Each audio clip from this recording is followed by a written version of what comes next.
Viewer discretion is advised.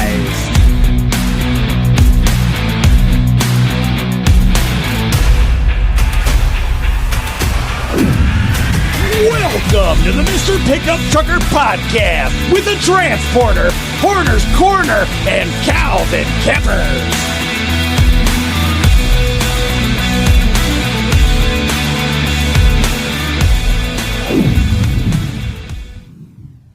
What's going on, guys? Guess what? I'm starting it off here. Seth's just sitting there. Justin's doing something. We are here, and we're all having a wonderful day in our own ways. And the sun's still shining on us, and we're still above the ground, so we're here, right? So I do not know you other than K-Dog, so introduce yourself, please. Well, K-Dog was a nickname given to me when in school, but Kevin, I don't have a YouTube channel. I mean, I that's why in the Discord I told everybody bring popcorn, because I'm following old Big Fuzzy, and that's a tough act to follow. But You're saying you don't have tons of knowledge on crypto and how we're all going to be millionaires anytime soon?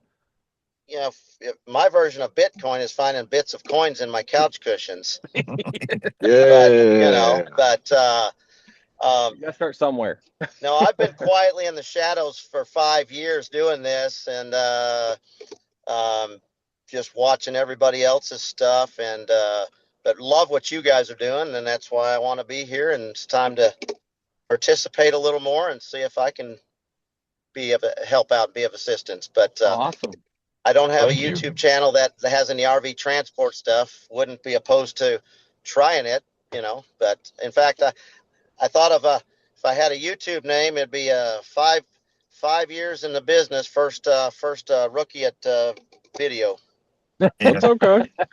But, hey, I was every bit of 4.5 years into this when I started. Yeah. So I definitely, I was in it for years before I said, well, I'm going to pick up a camera and start showing people type of thing. So I'm with you 100%. Right. Right there at it. So. Yep. So what company do you work for then? I'm over there with Seth at Foremost. Okay. All right. But I started 5 years ago where you're at, Steve, at Horizon. Okay. Yep. Yeah. In December of 2020. Okay, so you're a month. I started in January technically. So you're a month ahead of me at that point in 2021. So I was like January 15th. Yep. So yeah, you started right before me. So what made you switch companies then? We haven't had other than Sean, nobody's really bounced around from companies. So let's hear your story on it. Well, we haven't heard anybody talk about this, but I was involved in an accident in Waco, Texas. Oh, okay. Like your fault or? Well, no, it was September of 21, and it was a 7-car pileup. The accident had already happened, and I was loaded. Yep. Had about a 16,000-pound fifth wheel, and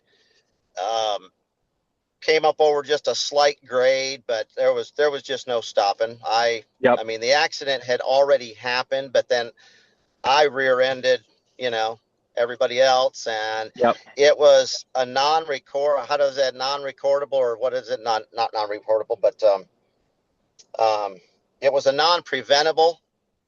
So it didn't go like on my record and stuff, but and it took almost a year later. I mean, it didn't matter if it was my fault or not. I was the only one in them 7 cars that had placards on, and they were going to go after the insurance. And so in June of 22, Horizon let me go, and they didn't want to. That was just an insurance deal. In fact, I've got, Marion, I've got his, I don't know if it's, still his, but I've got his personal cell phone number, just because he felt bad. He reached out to me and said, we don't want to do this, but the insurance our hands are tied. He said, go someplace else, get you like, 25, 50,000 safety miles and come back. Well, the next company I went to was Dynamic. Oh, and acquired and met and then together Horizon and merged and and then Horizon bought them and wouldn't take me back. really. Oh So wow. right. Yep. So So then Horizon canned you twice. That's dirty. yeah, It is. basically there you go. That's So Dang dirty. it. yeah. So I know what company um you won't be going to. well, Uh, right, exactly. I mean, enough time has passed. I've got enough safe miles. I mean, I'm sure I could, but yeah, you're right. Yeah, it's kind of one of those things that twice, fool me twice, shame on me. Fool me three times, well, that's a different story altogether. yep. Exactly. Exactly. Yep. It was just a bad deal, just an unfortunate, Yeah. but It happens. and then I went to Synergy and liked it there, was happy there, but their work really fell off. They didn't have hardly any work in August and September, October, I mean, that they had piddly stuff here and there. And then we were getting all these rumors that they were going out of business. And then, I guess they did lose that Forest River contract. And Mm-hmm. I wanted to beat the before the market was flooded with 400 Synergy drivers. So I bailed and came over to Foremost. Yeah. Awesome. No wrong with So that. That seems like a smart move on your side. If you see the writing on the wall, jump ship before everybody jumps ship, and then you're fighting for a smaller Yeah. piece of the pie. So A lot of people right, came from Synergy over, which I'm sure they went everywhere, but we got a lot of them. right, Yeah. yep, exactly. Now So they're still running though. I still see yeah. Synergy placards, so I don't know. yep. I thought they were just done, but apparently not. Well, that was all the rumors we got. They were just going to be done and they were going to finish out the year. In fact, I hauled one load while I was, in talks with Foremost and told them I had one load to run. It was just a quick load down to Texas. I came back, did my orientation with Foremost, and here we are. But um, everybody thought at the first of the year they were going to be done. And yeah, they're still running, but when I go to Foremost lot, I drive past Synergy and there's not very many trailers in there. So Yep.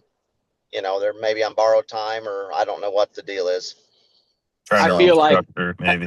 Yeah, I feel like Patrick Industries is just keeping them afloat and keeping them rolling. When you got a big company like Patrick Industries, they have the money to do that and feed, a couple over probably until something comes back. That's my guess. What do I know? Absolutely nothing. Right. It could be. Yeah. I know they shut that little office down on Kircher Road there and they've moved everything Yep. to IT's headquarters up in Elkhart. So yeah, I don't know. Right. Yeah.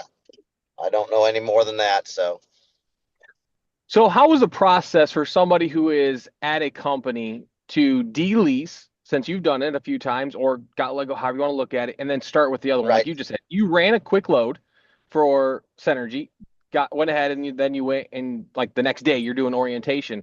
Was there a downtime in between? Did you have anything that was like, man, I really wish I'd have done something different? No, Yeah.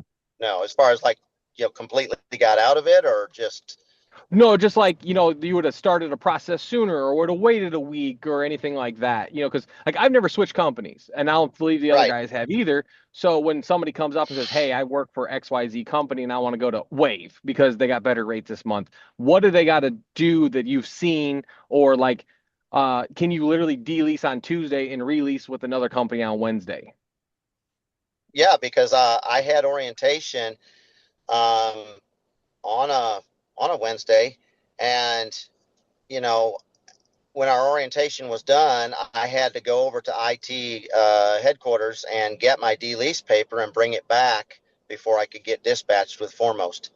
Okay. So it was just like that same day.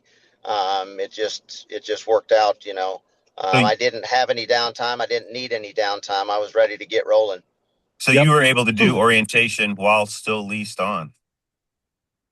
Yeah, I just couldn't get dispatched until I brought that de-lease paper Okay. back. So yeah. Yeah. Yeah, I didn't know how that worked because like obviously your truck is still leased by company A before you go to company B. So I was Well, curious how the process went. that's good to know because, like, Yeah. if you went and did orientation somewhere, get through orientation, you're like, I don't think this place is for me. Like, Right. you can still go get dispatched the same day at your old spot. You know what I mean? Yep. Well, yeah, I mean, theoretically you could, but then you got to look at why were you switching companies in the first place? No, I know, but I'm Right. saying, like, if you went to Yeah. No, I orientation, see you're what like, you're saying. whoa, Yeah. this was not what I was expecting. Yeah, you Yeah. could at least you could at least Exactly. say I'm Yeah. done with this company. Yeah. Now I'm going to go to try this company instead, type of thing. Yeah. Yeah. So Yeah. No, that makes I it see nice. what you're saying. Yeah. I could have said, well, thanks, but no thanks. And, hopefully Synergy would have had another load and then applied at another place. But yeah, I Right. see what you're saying. I had Yeah. I had a guy last year. He came up, did orientation, got all the way through orientation, and they wanted it. He had to do IFTA and stuff, to haul a trailer, portion plates and all that. And he freaked out and left. He wanted to. I'm Really? like, what did you like? You have a CDL, you're going to do CDL loads. What do you expect? You know what I mean? Like, oh, I didn't think I had to do IFTA. Well, I don't think Part it's of the that. game. Are you doing IFTA Right. and stuff? No. Okay. No. And in fact, Steve, you asked if I'd would have done anything differently. I've been thinking about and toying about multi-haul. In fact, I talked to Seth yesterday at length, and I guess if I would have done anything differently when I came to Foremost, I wished I would have went straight to multi-haul instead of single pull. Now, why is that?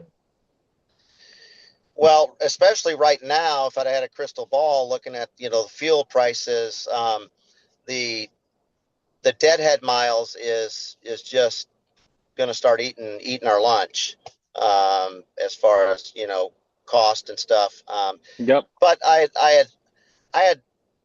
don't want to say I'd mastered single pull. I don't think we ever really master it, but I got a pretty darn good handle on it and thought I just want to take that next step, and was thinking about it at Synergy, but then Synergy did their thing, and then I came over to Foremost and should have just did it. But I thought, well, I'll get my feet wet with single pull, get to know everybody, and then maybe transition. So, but I'm ready to take that step and have been for a while. Okay. So what are you driving then? Well, there is only one to drive. Yeah. 2017 Ford F-350. Oh, I thought you said drive. My bad. Yeah. I was confused. I didn't know it was a yard ornament. Yeah. Yeah, I put it up on jack stand so I could get 385,000 miles in my yard. Yeah. Yeah. No, it's been a great truck, and that's all I've ever driven. I hauled 2 loads with a 2005 6.0. My first 2 loads with Horizon, but that truck that was bulletproofed, and it. Okay. I would have drove that truck for quite a while, but in January of 21, I found this truck that I'm currently in, and it was just, I couldn't pass the deal up. It had 24,000 miles when I bought it, and I only gave 55,000 for this truck in January of 21. Yeah. Okay. So, and that was before the trucks just went skyrocketing high. So I'm glad I made the switch. So yeah. So that actually is the truck that you got in the accident with. Yes. So then, obviously, it didn't get totaled out. It was just some sort of minor damage, or what happened to that? $23,000 worth of minor damage. No, I don't mind. No, I mean it. Nowadays, with a scratch, you can get $23,000 worth of damage. Right. Body shops are ridiculous. Yeah. Well, and this is the Illuma duty, so it's it's a little higher. I hit a cargo trailer. There was a truck hauling a cargo trailer. That's what I made impact with. And then the 5 other vehicles had already hit each other. I think it would have been worse had I hit an actual vehicle and not a cargo trailer that was being pulled by a pickup. And it was empty. Totaled the cargo trailer, of course, but I needed a new hood, and there was a lot of stuff that you couldn't see. Visibly, it wasn't that bad. It did, though. This was odd. Just the way I hit that cargo trailer, it broke my steering. So the truck was still running, but there was no way I was going to drive it anywhere. It just hit just right that it broke the steering. So, in fact, I was out talking to everybody and then, make sure everybody was okay. And it was hot. It was hot in Waco. And I was, asking people if they wanted to get in my truck and cool off because mine was the only one running. Yep.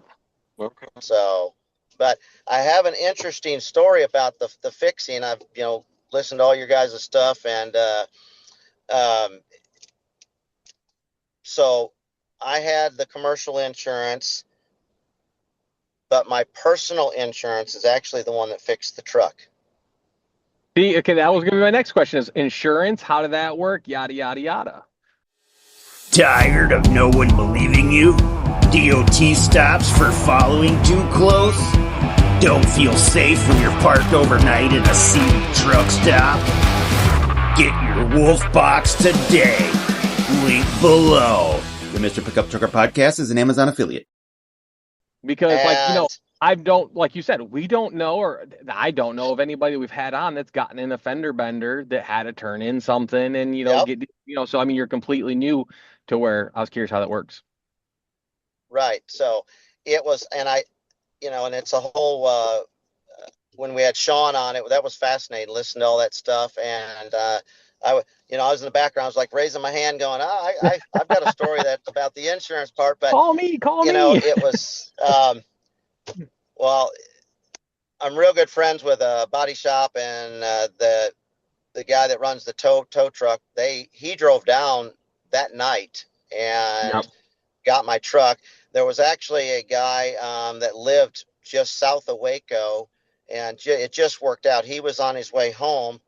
So they had to tow my truck and the camper to a yard, and he came and got the camper, and then my tow service from Branson drove all the way down there, got my truck, took it home, and I didn't know how that would work. I knew that my personal insurance probably shouldn't be the one to fix it, but I called them, and I mean they knew what I was doing, and they fixed it, and really no questions asked. Which really? Looking back on it with everything that you guys have been talking about, seems kind of odd, but it was just maybe a fluke deal or whatever. But yeah. Hey, can't beat that. That's a good deal, because I don't know about you guys. My personal insurance for my vehicles is a lot better than my commercial insurance. Deductibles are a lot lower in the whole 9 yards. So I'd rather deal with them than commercial. So. Right. Well, I didn't want to put it. I didn't know how the commercial stuff worked. I'd heard the horror stories of taking forever to fix and stuff, and I didn't know if one claim and then I would be let go. So I just, turned it into the personal insurance, and they fixed it. Hey, can't beat that. That's a win-win in my book. Yeah, my truck was down for one month, and I was back on the road. Good. So, yep. So, but it just, the whole thing just sucked because they, it's one of those deals that I wouldn't have done this, but I could have hurried up and take the placards off the truck, and the whole thing may have looked completely different. They may not have even went after Horizon. I mean, it was rush hour, and the Texas Department of Public Safety, the officers showed up. They never, I mean, it all, came out later, but they never asked me to do a drug test or anything like that. Right. They were just concerned with clearing the highway. Yep. Get the traffic moving again. Yep. So, but did they make you drug test later? No, that was the odd thing. I mean, I immediately called, well, Steve, do you remember Ashlyn Schrock? She was a dispatcher. Yeah, she was my dispatcher for a while. she was mine, and I immediately called her, and then got to the right channels. And yeah, even nobody with Horizon said anything about a drug test. There's like, are you okay? And what, are you going to be able to get the truck off the highway? And yeah, it was, so no, I never had to take one later either. That's because they knew they were going to fire you. So, Yep. Yeah. Well, almost a year later, but hey. Yeah, I just had to throw it in there. Sorry. Right. It is No, what it that's all is. good. Right. So Yep. they didn't fire you because of the accident. They fired you because people were coming, like, because there were so many people involved, and the people started looking to sue other people. Right. That's why they had to. Yeah. As Marion told me himself, he said, our insurance is telling us we have to let you go. That's dumb. Yeah. That I was no longer coverable, or whatever the terminology there is. Yeah. So yeah. Yep. That's a shame. I'm sorry to hear that. Yeah. So, I hate how the insurance dictates everything in the world. Yeah. Whether it's Yeah. medical, auto, whatever. They control everything. It's dumb. Yeah, they But do. that's a different soapbox to get on. So yeah. Yeah. Oh, definitely. Yeah, it is. It is. Yeah, it was a bad deal, but it's all right. I'm still here, still standing. yep. So, Yep. Yeah. and, It So can you happen got and to nobody. any of us any day. Oh, Yeah. 100%. 100%. I mean, you hope it Yep. doesn't. Yeah. You pray it doesn't, but it can happen at any moment. Oh, for sure. Well, There's no doubt I about see that. so many. I see so many accidents that should have happened on a Yes. daily basis when we're out here. Yeah. Oh, yeah. All the time. It's unbelievable, really. It's amazing that there's not massive pileups every single day. Yeah. I think it was like well, just yeah. I think it was like the first year, like January, or maybe it was December. Who knows? I was down in Georgia, and some guy was such in a hurry. He grabbed the shoulder and to pass people. I'm like, you idiots! Like it's just they're out there every day. It's stupid. Yeah. Yep. Yep. Yep. Yeah. Well, I was going through Dallas yesterday on my way down to Cleburne, and just, I mean, they're just. I've been through there 100 times, but they're just nuts down there. They're They just. are. They're just nuts. I mean, yeah. In fact, there was probably 30 trailers getting checked in there for that Funtown show, and there was a guy that pulled in from Horizon, and I was already checked in on my way out, and I said, where do we check in? And I told him, and he was coming through Dallas, and a truck, semi, had blew a tire, and the gator from the tire put a big hole in the skirting of the trailer, and I guess Dang it. he called whoever at Horizon, and they told him just go on down there and see if they'll see if they'll accept the trailer. And it was, Yep. I mean, it was a hole you could put your fist through, but it was just in the skirting, so I don't know what whatever happened to that, but yeah. Dang. And I asked him, I said, did the semi driver stop? He said, nope, he just kept going. Yeah. Oh, Of half course. the time they don't even know, and they just keep rolling Right. for miles. It's No. crazy. You see some of them guys driving them trucks, especially them door swingers. They don't even know what's going on in 10 feet in front of them. Yep. They're tailgating, they're changing lanes, whatever. Showing up to delivery with a flat tire. Yeah. Hey, Yeah. it Well, happens. it It happens Yeah. from time to time.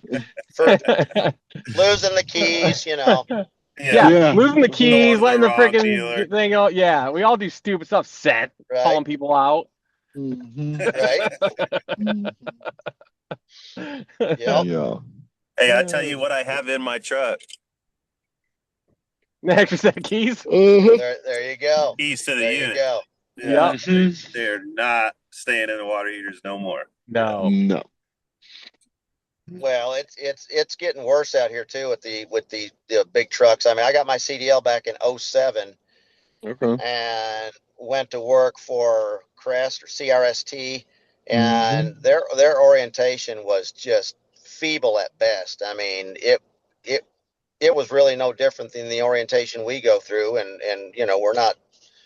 What we do is very important, and the safety is the same no matter what you're driving. But this was a big truck, and there was just no help, no orientation. The only thing that helped me was I had a friend of mine that had been driving for 25 years, and him and I were team driving. So he really helped me out a lot because I wasn't getting help from them. So, and it's got worse since, in 20 years. Oh, 100%. So, yeah. There's no doubt. Yeah. I'm not going to lie. Those are some of the worst trucks to drive by because it seems like they speed up, they slow down. They speed up, they slow down. They speed up, they slow down. I try to get away from those trucks as fast as I can. Yep. Every time I see them, I'm like, son of a gun. Here we go. Here's another one. Yeah, exactly. Well, that was when the economy, took a crap in 07 and 08, and I was a pipe fitter for 25 years, kind of go back to that background, and I couldn't buy a job in 07, and that buddy of mine said, well, go get your CDL and we'll go run up and down the roads, and I'd always been fascinated with big trucks. I had between uncles and cousins, I had eight members of my family that were driving big trucks and been around them my whole life, and so it was almost a no-brainer. It's like, all right, I'll do it, and went back to pipe fitting, and in 2016 I had another accident in 2016, and I'm not accident prone, so it happens. If we ever run down the road together, I'll understand why you're half a mile behind me or in front of me. Yeah, but somebody pulled out in front of me on my way to work, and that ended my pipe fitting career because I've got nerve damage in my back, which doesn't affect driving, thankfully. And I love to drive, but that ended my pipe fitting career in 2016, and stayed at home. My grandson was born. I watched him for the first year of his life, and I thought, I got to get back to doing something. I got to get back to work. So here we are, but yeah. Well, don't feel bad about your accident where people were jammed up in front of you and you whacked them, because I did the same thing. Did you? Yeah, it happened to me in 2007, 2008, somewhere in that time frame. I was in a big truck. Same deal, come up over a bridge, couldn't see the other side of it. Everybody stopped. And there wasn't nothing I could do about it. I was loaded with grain, had a hopper bottom on. Yep. And just bam, bam, bam. And similar type of incident because, I mean, I was way overweight, like way over. And they didn't say nothing. They didn't weigh my truck. They didn't inspect my truck. Nothing.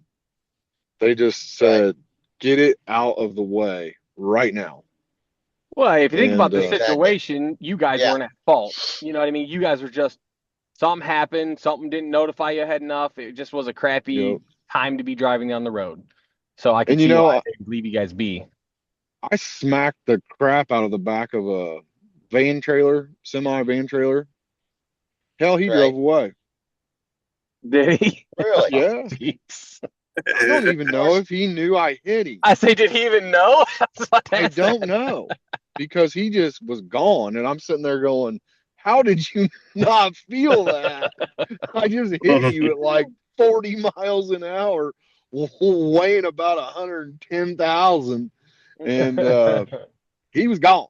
So dang. Hey. Some people, right? Maybe there was a reason he kept going. Yeah. True too. Possibility. That's exactly what I was thinking. Yeah. But I didn't get. He probably felt it, but yeah. Yeah. Oh, he had to have felt it. There's no way he didn't feel that. I mean, I totaled that truck. It was junk. And he gone. Dang. See ya. He gone. Yep. Mm-hmm. Yep. Whatever. It is what it is. Yeah, that truck was junk when I got done with it. Yep. It bent the frame rails out each direction and pushed the engine back into the drivetrain, and it was done.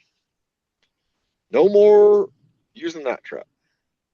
It pulled the shifter handle down through the floor. Jesus. It was about a foot shorter after that, but whatever. Life on the road, miles of bugs, freezing temperatures. Get your Rain-X 2-in-1 today. Link below.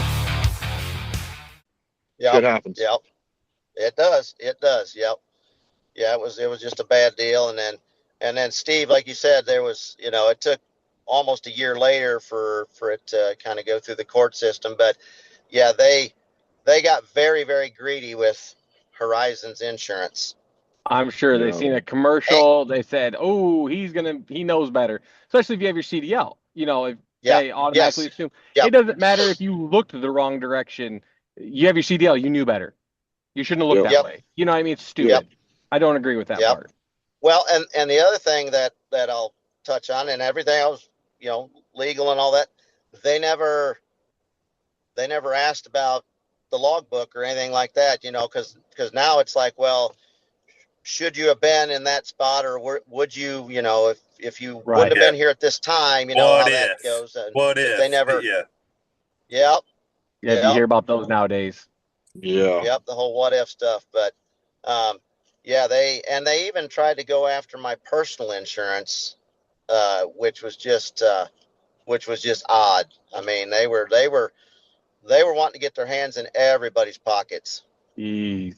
That's a shame. But it is what it is. So that's where she goes.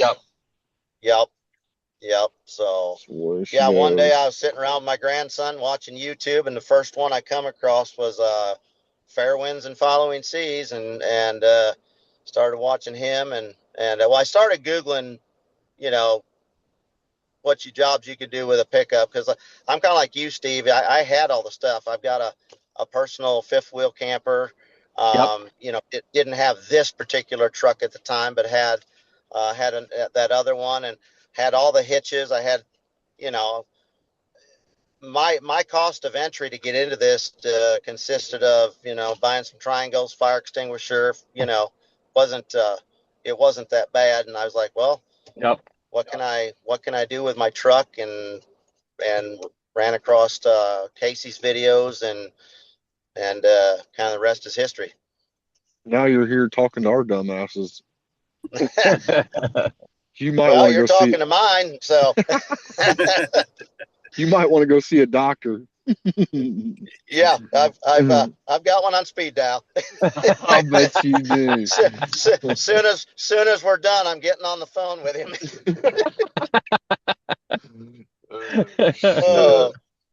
But no, I enjoy it. I enjoy being out here. I think it was your last, might have been your last live, or maybe when you had Big Fuzzy on there. I started out because of the flexibility and the freedom of it. Mm-hmm. In fact,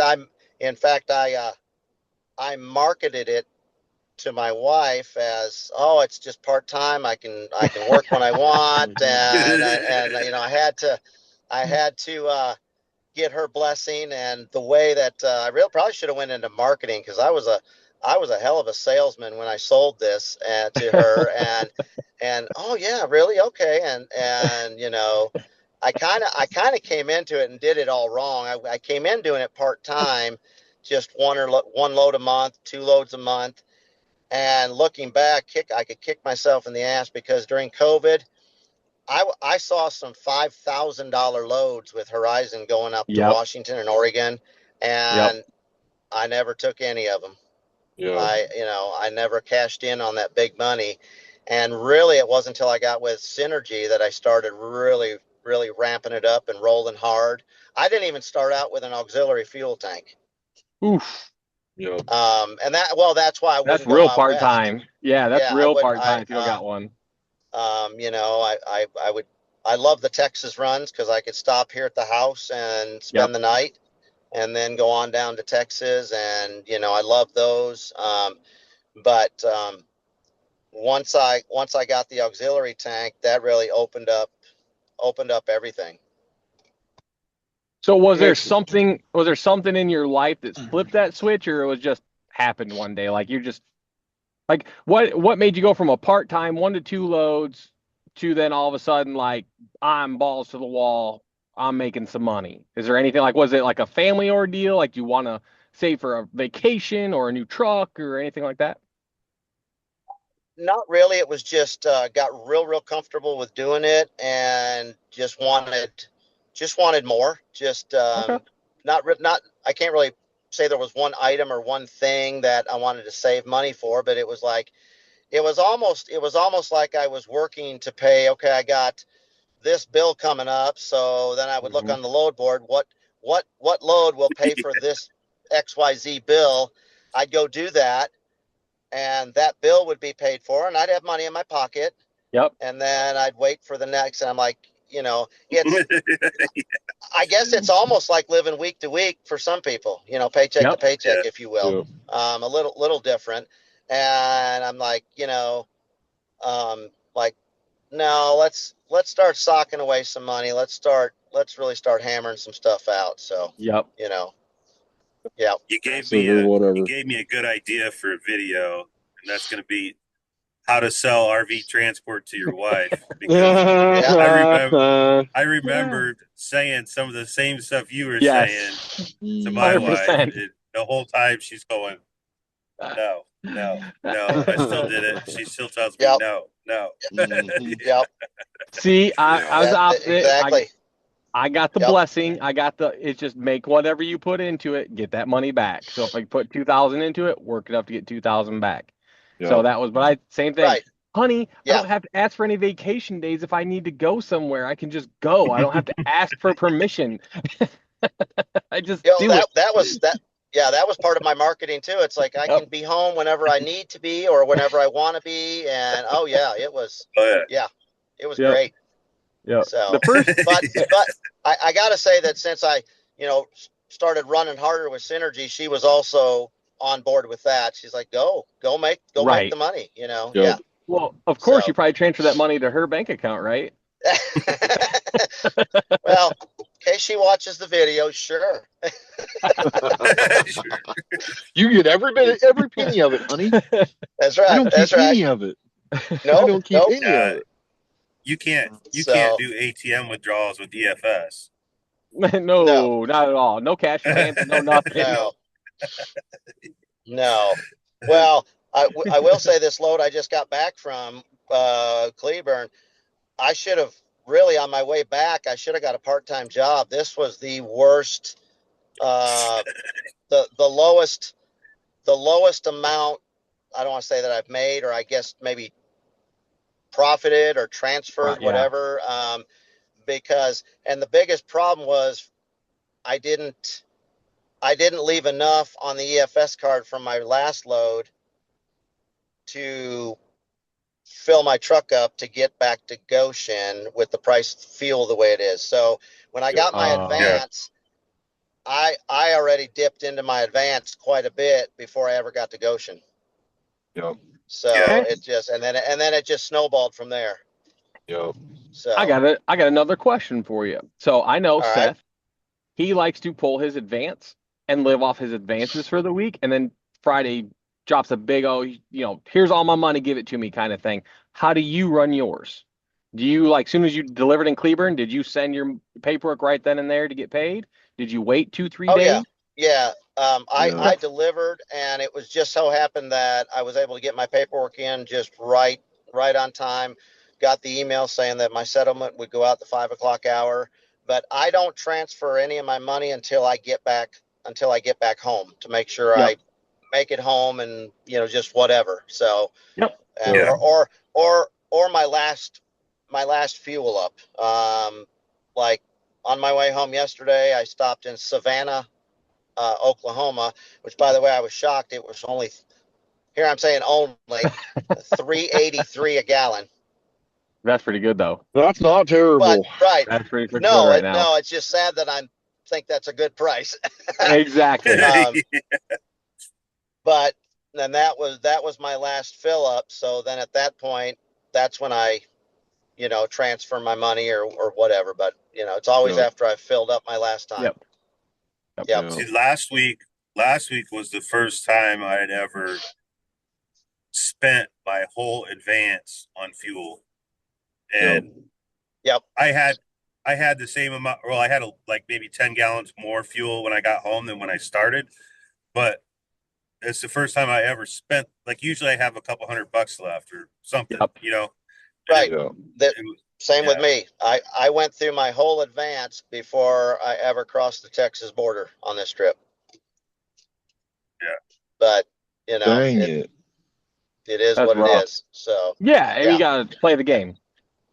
Right. I mean, that's the first time I've ever done that. And even though this is I said, this is the lowest amount that I've profited or what, I'm not going to tuck tail and run. It's just I've got to manage it a little bit differently this next load. Yep. Was 100%. that so? Was that with the increase that we got, or was that without it? It was with the increase for what it's worth. It was with it. Yeah. Yes. No, I'm curious because I really want to know. Yeah, it was. Yeah. Dang it. Yep. Yeah. Because like I did the math last week, and it wasn't it was the week before last is when I spent my whole advance or whatever. I think last week. No, it was last week. It was last week, wasn't it? Yeah. You and So Justin this ran last week would have been the week I get the 20 cents and I got. Yes. Yeah. Right in the rear end. There's your 20 cents, bud. There's your 20 cents. Bend over. Yeah. Yeah. The other thing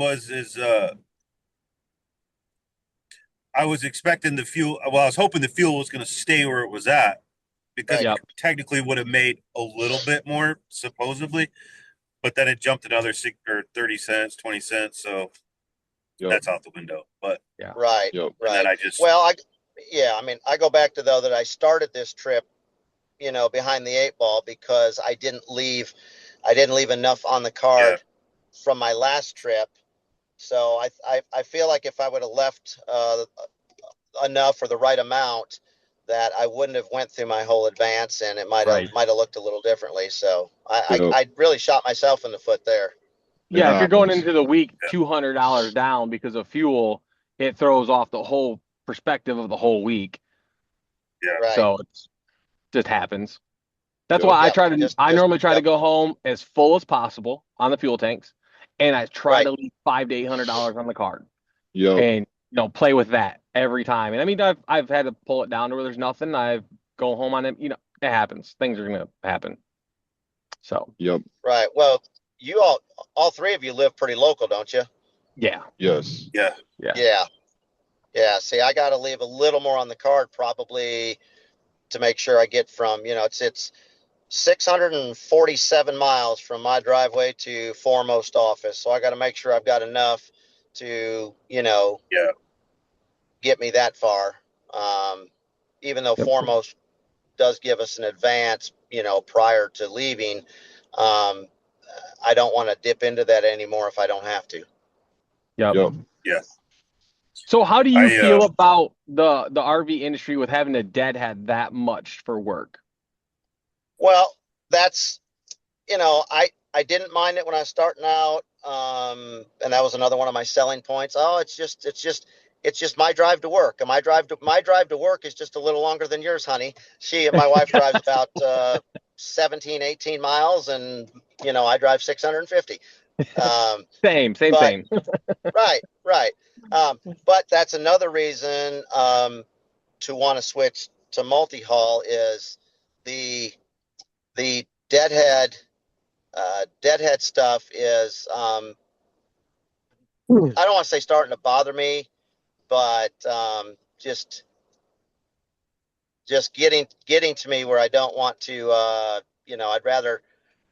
I'd rather be making that money on the backside too. Yep.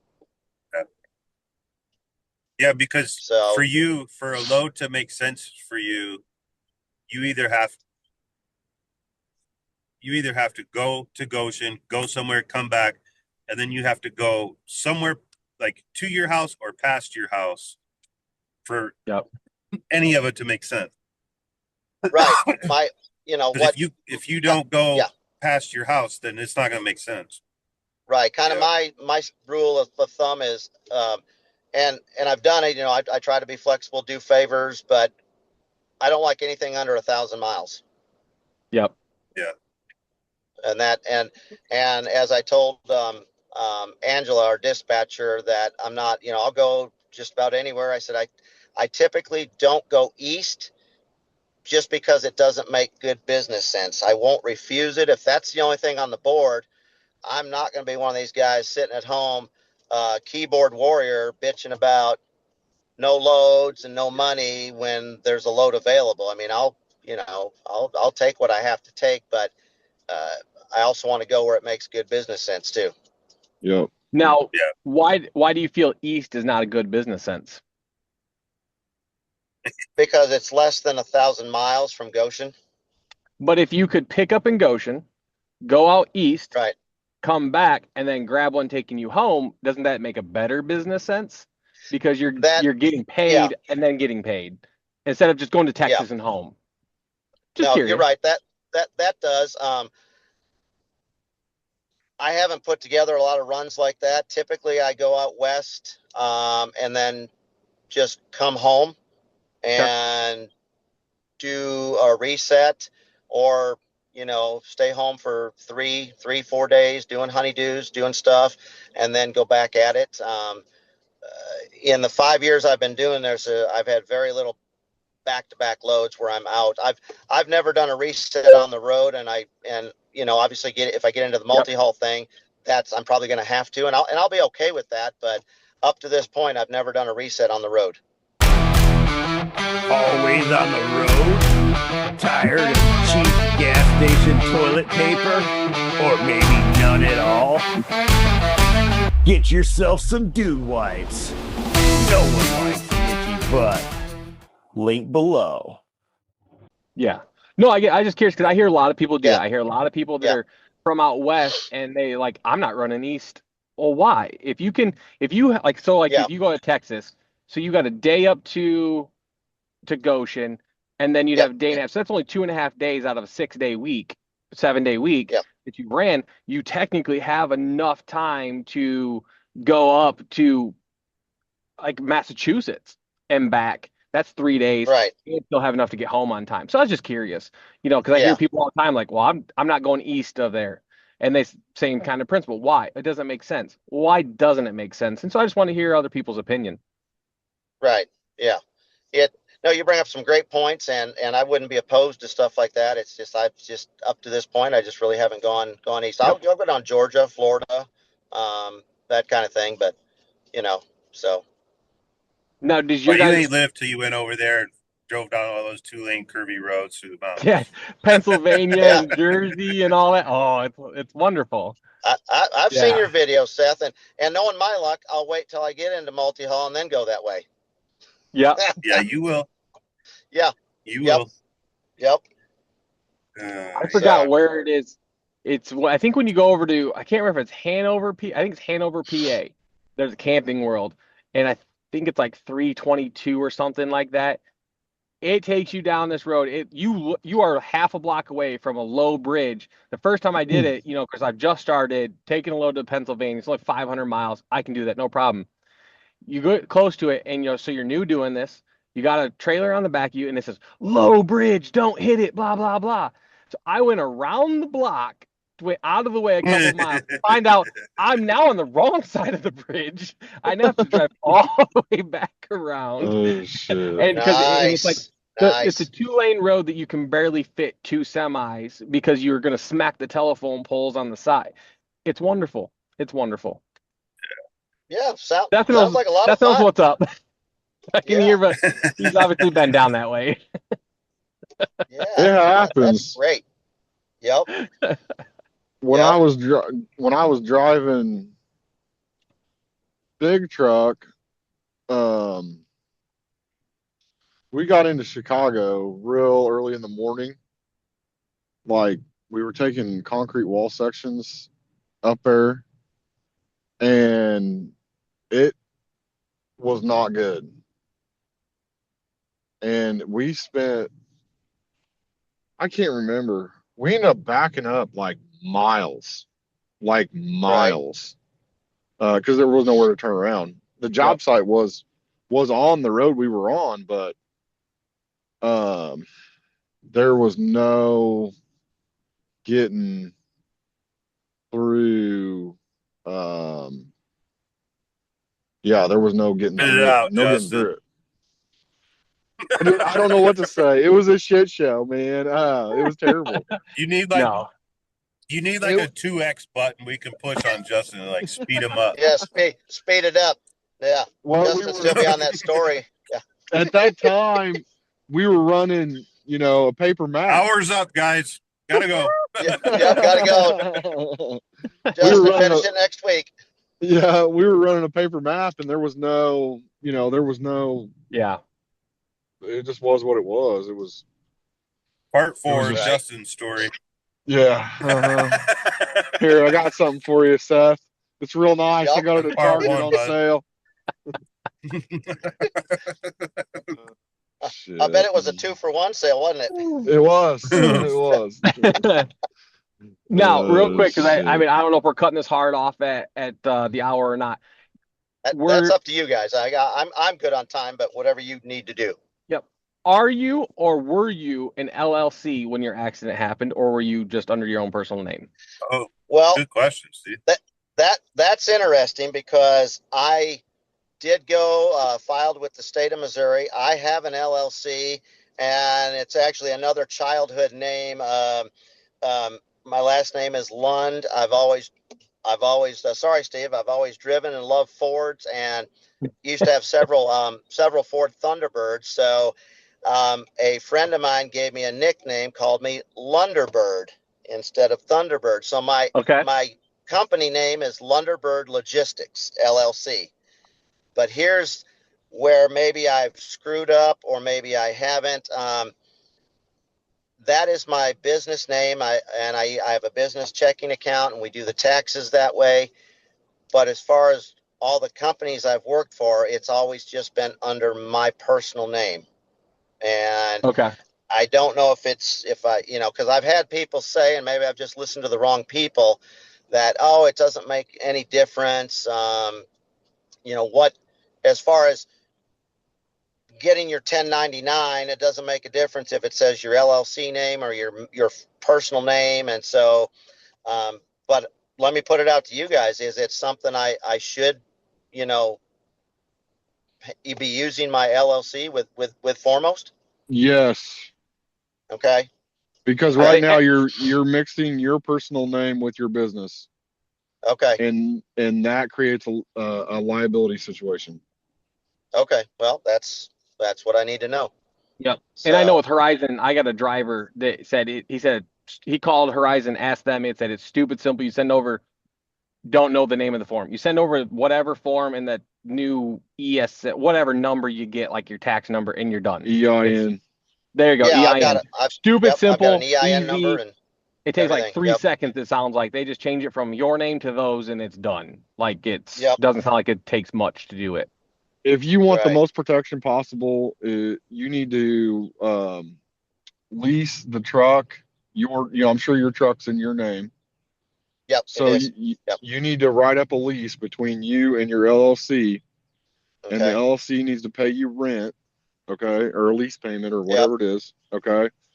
And then the LLC needs to have a power of attorney to use that truck to work for Foremost, and then all the money needs to go to the LLC, and you need to keep personal and business separate. Okay. You see what I'm saying? Okay, I got you. Right. Right. That is the way that makes sense. to keep that liability distance between you and the truck. You see what I'm? You follow me? Yep, I do. That makes perfect sense. Yeah. Yeah. And if you really want to make it even more separate, write yourself a paycheck. Become an employee. This week that would have been kind of hard. I get it. But you want to do everything take possible. A Post-it note. I owe you. Yes. or you owe me. Yes. Yep. Yeah. No, that makes sense, Justin. Yeah. Yep. Do as much as you can to keep the business, and Kevin, right? Gotcha. Yep. Can I that charge makes my sense. LLC interest for the money I had to put into my truck this week? No. Well, probably. Yeah. You probably could. Yeah. Yep. But anyhow. What do you got for comments, Steve? I don't think you're either not getting any, or I had an issue with my stuff. I got a few that, just a lot of, hey, what's going on type thing, hit the like button.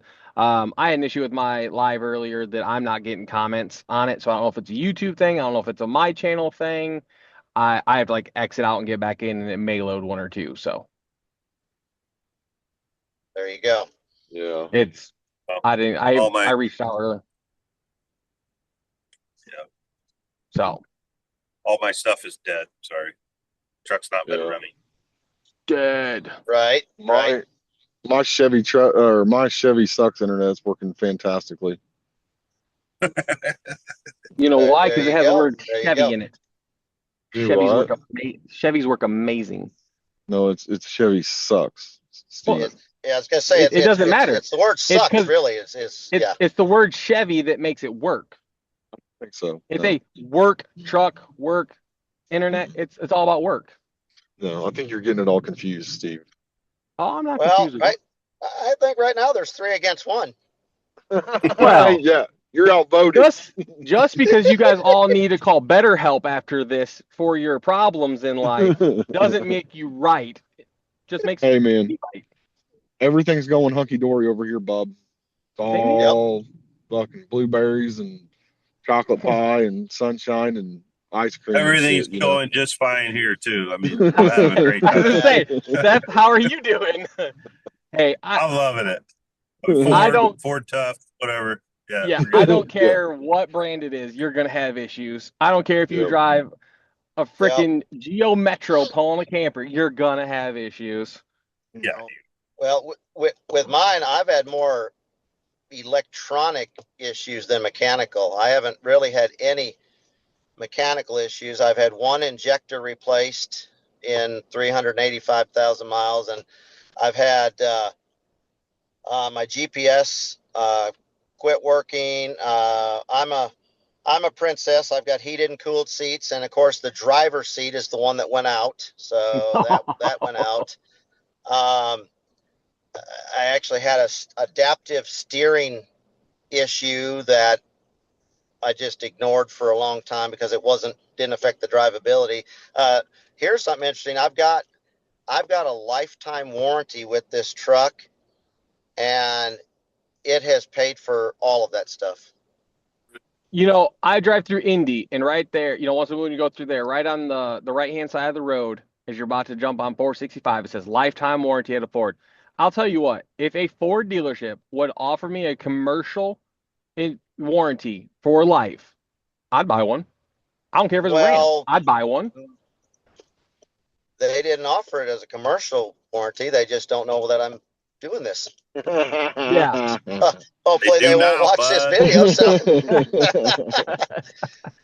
But no, they know that I have a question. Personal. What did that cost you? What did that cost you? Lifetime warranty. When I bought what the does truck, that cover? Even though it was used when I bought it, it came with a lifetime powertrain warranty. Okay. And I bought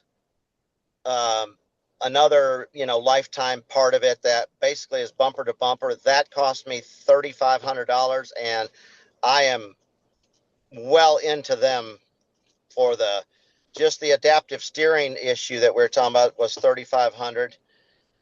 To fix the GPS and my heated and cooled seat, that was probably $27. So I do take my truck to the Ford garage in Branson to do a lot of work. Not that I can't do it myself, but that just looks better to the warranty. 100%. Yeah. And the I can't afford to change my oil for as much as they charge me $110 to change the oil. I can't do it myself that cheap. Wow. I mean, as far as like, it's worth it to me to take it over there and have them. I'll do my brakes and fuel filters, and if all my filters, I'm not going to have them do that. But everything's documented, and this warranty I've been very surprised because normally warranties look for any reason not to cover. 100%. Yep. I did get rid of the CP4. I got the DCR SNS, and I did it before I was starting to get a glitter party in my fuel filter housing, and instead of doing the disaster prevention kit, I just did just bit the bullet and did the pump. And do you have an auxiliary tank?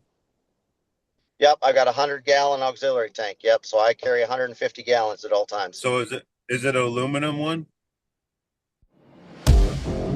No matter which brand you drive, keep them running like new with Hotshot Super Everyday Diesel Treatment.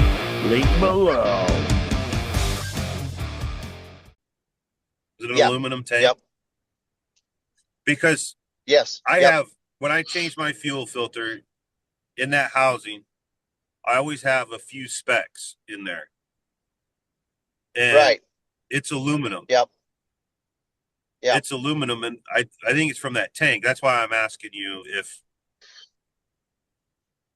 was the specs the glitter party, was it aluminum, or you don't know? Well, it was my CP4 was, when they took it out, they gave it to me. They said it was starting to go, but the first time I changed my filters after I had that new pump installed, there was still, some aluminum, some glitter. And I'm like, oh no, what, and then it dawned on me, it's probably coming from the tank. Yeah. So, yeah. I just get like 3 or 4 specs every time. Yeah, I do too. And the first, like I said, the first time I was panicking because, I've $2,500 to change, or $3,000 to change that pump. I'm like, well, what are we in for now? Yep. Yeah. So, do you notice $3,000? Go ahead.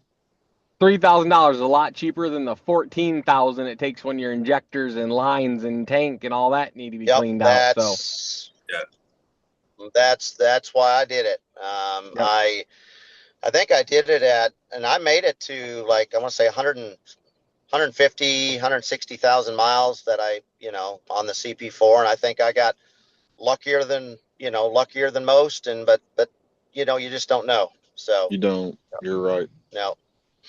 Are you glad that you made the change? Yes. Yep. Absolutely. And kind of going back to that warranty, when I had this whole adaptive steering deal, they had to send a rep down from the warranty company to look everything over, and he was looking under the hood, and I'm thinking, that has nothing to do with the steering. Well, he told me, he said, well, we're just making sure that your truck hasn't been deleted, because that would be automatic, that the warranty wouldn't cover anything. So my truck has not been on a diet. I still have all the original parts there. And they put a sticker on the hood that said that I've got that SNS, and he looked at that. He even took a picture of it. And I asked him straight up, I said, is that going to be a problem, in the future? He said, no. He said, actually, we're glad you did that. He said, now we don't have to cover the CP4 repairs. Like, all right. So, okay. But, normally you change something from stock and a warranty company is going to go, oh, nope, it's void. Yep. Yeah. I'd say they're dumb if they didn't want to cover it. After you spend your own personal money on a better product, we'll save them down the line. Right. Yeah, exactly. So it's worked out. I mean, a lot of people have bad deals with those warranties, and I didn't know. I mean, the first time they approved something, I'm like, this might work out. Yep. My dad worked at a Chevy dealership I my could whole use life. it right now. Yeah. You think it would cover that? My Well, dad I, worked at a I Chevy could turn it dealership. into them and see. My dad worked at a dealership as a service writer my whole life, and he always hated dealing with them aftermarket insurance because they Right. don't want to pay. And to me, my 2 cents from what I've seen over the years, your warranty's only as good as the dealership you go to. If your dealership is willing to fight for you and say, no, look, and they may know what you do with that truck, but if they're willing to Right. kind of like brush under the table a little bit and help you out, then that's what makes those things worth it. Where if you got a crappy dealer and you got the crappy, warranty company, Oh it may yeah. not work out in your favor. Without a doubt. Yeah. The Ford garage here in Branson, I mean, if they don't see me at least once a month, they say that they think something's wrong, with oil change or something, but they know what I do. They always get the truck back to me, as quickly as they can. They know I got to have it. And they also know that the warranty company, as far as they're concerned, I've been pulling my personal camper around for 300,000 miles. Yep. And in fact, when he came and had to look at my truck, I had the auxiliary tank in the back, and none of that was questioned.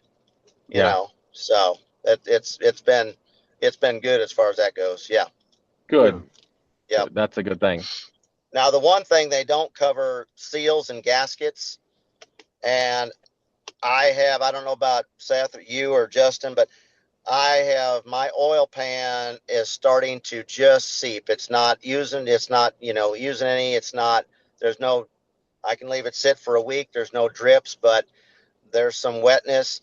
And unfortunately, that won't be covered under that warranty because it's seals and gaskets. And that's ridiculous. These are 2-piece oil pans, and it's like an $8,000 if you have the dealership do it. I'd say, is it upper or lower oil pan gasket is leaking? It's all over. It's just seeping. Okay. It's probably both upper, lower, but it's not bad enough I need to do anything about it yet. Yep. Yeah, lower oil pan's normally not too shabby. It's the upper one that you got to pull the transmission for 2 bolts. It's really you wonderful engineers.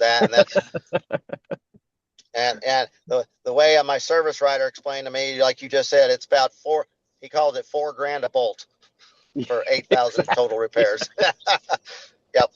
Yep. I might be able to get that done for you for a better price. Half. I would welcome that, absolutely. And it's things like that I'm not, I appreciated him telling me and giving, but I'm not going to have stuff like that done at the dealership. No. Right. Good. So. Yeah, I know a guy that does this type. He's a Ford guy. You've probably heard me talk about him. Specialized Ford mechanic. Why do they have those guys? Why? Oh shit. Oh, okay. Nobody wants to answer that question. Steve, got a question for you from Rocket Man. Steve, what's the max weight you haul regularly? However you said it. GVWR or actual GVWR, I pulled 15.5 sandpipers back to back to back to back for weeks. Actuals probably 12.5 to 13 something range, I'd say I pull. Yeah. I don't know exactly, but yeah, I mean, I pull some big old 40-some foot fifth wheels at GVWR's up there. Right, there you go. And then a couple people are saying there's dealerships, there's Ram and Ford dealers, both have lifetime warranties. And then Donald Livingston wants to know, who is your insurance carrier? Who did you have that covered your accident?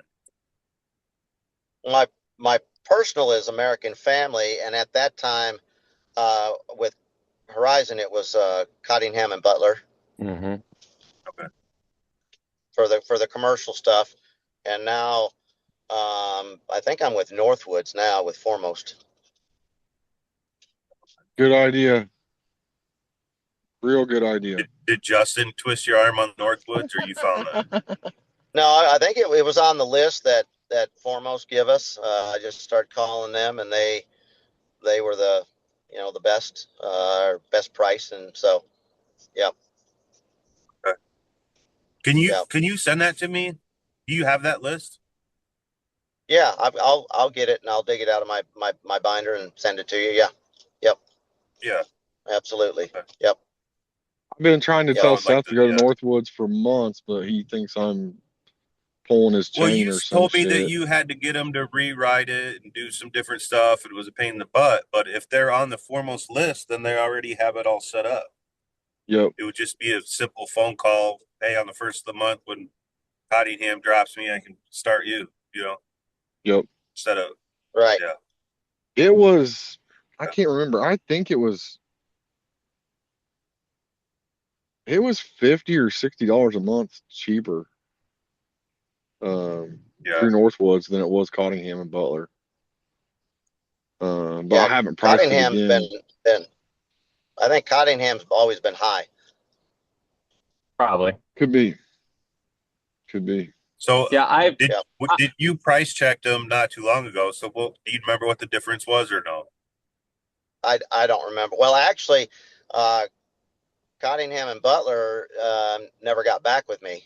There was several on the list, and it might have been something on my end because you've got to do it all electronically. With all the other ones, I was actually able to talk to somebody, which I like that. Hmm. Yeah. So That's what I like about it Northwoods is they're kind of a smaller company yeah, and they're from Indiana. You know what I mean? right. And Yep. they actually answer the phone when you call. really, I've never had an issue Yes. calling Cottingham when I've called. I call every year to get my full insurance paperwork, my full like what I paid for the year, and they email me right over a copy of my bill within 10 minutes. I That's never good. had Right. an issue Well, with Cottingham calling them until I had a claim. Oh, maybe And they're then selective. they yep. they wouldn't like they were comparing prices for my trailer because my trailer got wrecked. They were comparing prices with like a 3-car hauler. Well, this isn't just a Right. Kaufman 3-car hauler. Like this is a whole different thing. Yeah. And like I called them so many times that they just started ignoring me because I fought it all the way until it was the very last day, and like I had to do what they wanted to do. But probably I could have fought them with a lawyer or something, but they just stonewalled me. Like there was no communication. Like I would Yep. email them and they would say, uh, this is what it is. We can't do nothing else about it. We need you to sign this. And that's it. Like they would not talk about it. Yeah. They wouldn't even listen to what I had to say about it. And they gave me uh three comparable trailers, right? To how they found the price. And one was like a Kaufman 3-car hauler, one was a Shipshe. No, two were a Shipshe. Kind of like mine, but one they were steel decks, not aluminum. And I called the place in Texas that was supposed to have it. And I called them and they're like, we don't have a Shipshe trailer. We don't even know what that is. Right. So it was fake. It was fake. And the other place I called, I believe it was the same scenario. Like they were like, no, we don't mess with that kind of stuff. Like we don't even know what that is.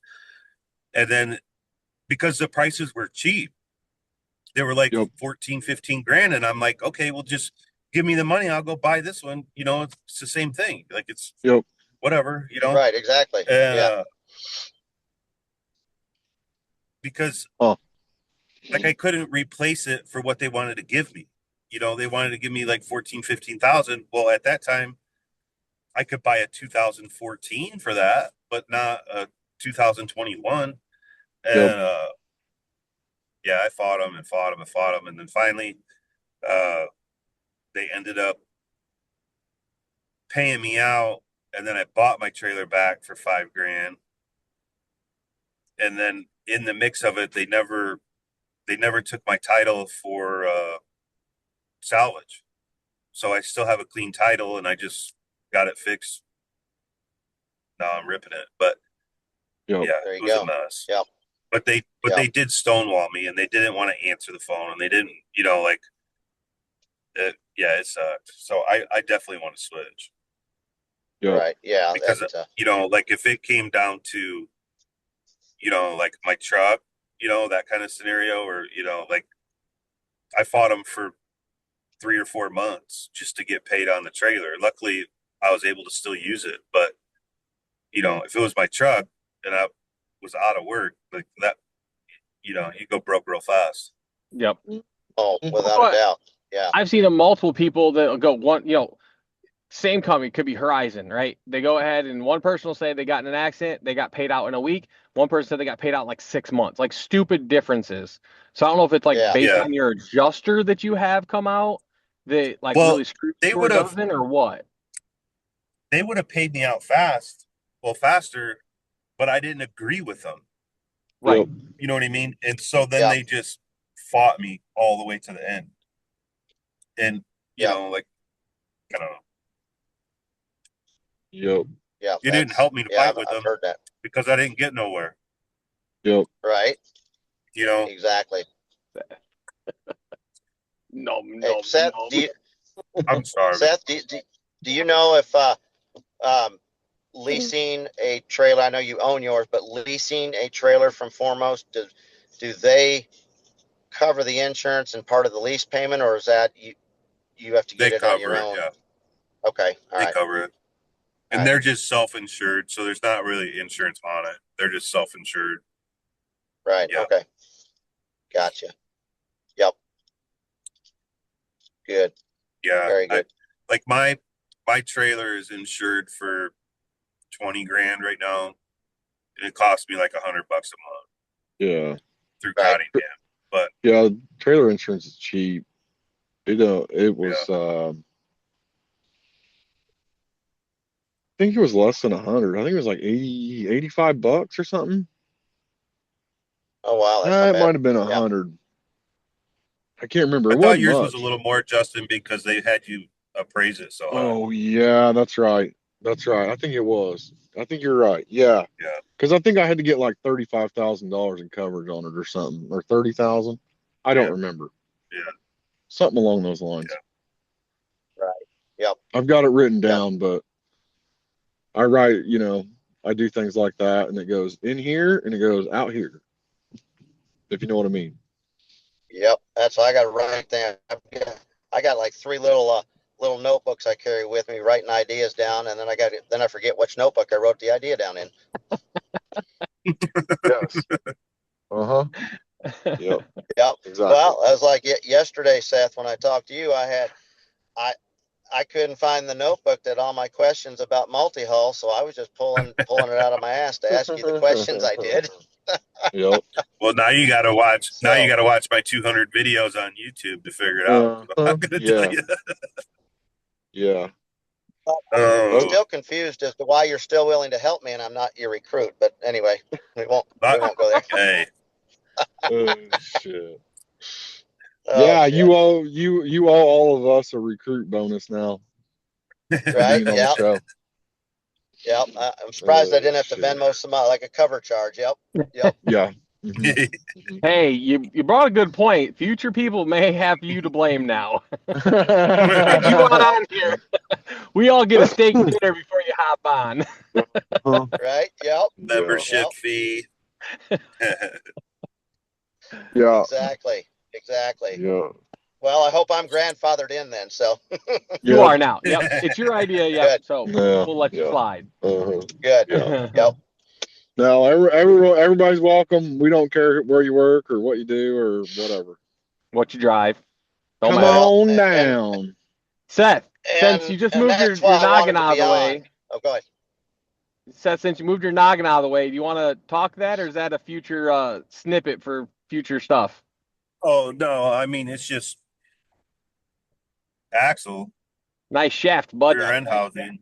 Yeah. It might be egg-shaped. Nice shaft. I I might should be have the theme camping song out from right the now. movie Shaft playing. Yeah, I might be camping Yep. out at O'Reilly's somewhere in a neighborhood near somebody. But I'd other than say, that, does dinner get delivered? No. No steak dinner for you tonight, bud. No, I got a new bodega cooler sitting here. Yeah. Loaded How's that down. working? Okay, so real quick, Yeah. let's get off topic for a minute, right? Let's talk about some dumb stuff. You went Sure. and did this for how long, Seth? And you never had a 12-volt fridge, right? Until recently. No, I've had 12-volt fridges, but they were just like, I would buy them from Aldi's for like $60, $80. Oh, okay. I And thought you didn't have one at all. no, but they were just, my cooler's off for some reason. That's Justin, raise the flag. two times speed, Justin. Speed them up. Tell them to come out. Okay, so Yeah, guys, there you go. I had I had a cooler. No, I had cheap coolers, and I always had them tucked behind my passenger seat, and there was no real setting on them. It was just like they're on. I mean, they had a little dial, but it wasn't real accurate, and they didn't hold the cold very good overnight. So, yeah. So now I have a bodega massive cooler that is a little too big. I should have got But a it's a game size changer, smaller. though, right? I think so. I mean, this is I was all excited about it until this happened. Until you're And so shacked. now Right? I'm just glad Yep. I have food and whatever. Yeah. Yeah. I need to do that too. I'm kind of an outlier. I don't have a bed built in the back seat of my truck. I've been living out of coolers. I need to get the fridge. But Where my are you wife, sleeping at?